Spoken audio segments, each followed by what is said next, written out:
ko athim zwa lo na ram noa zan kho thim o to ngai lo na mun noa lung ngai chum pui zin to lo na kho pui noa o chu ngai chu katan van alone eng ang tak ni ang mo kan khen ve hun chua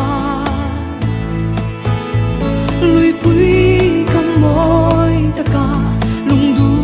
te ne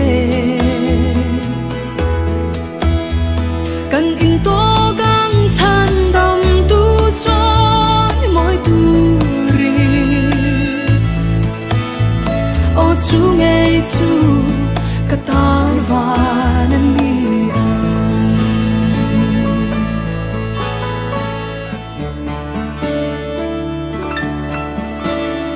in chia thiam lo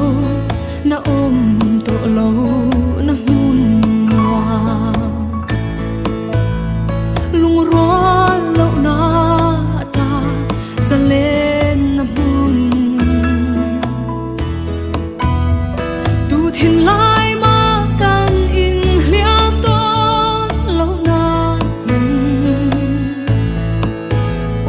o chu ngay chu katan van ni eng ang tak ni ang mo kan khen ve hun chua lui pui kam moi ta ka lung du te ne kan in to kang chan dam tu choi moi tu ri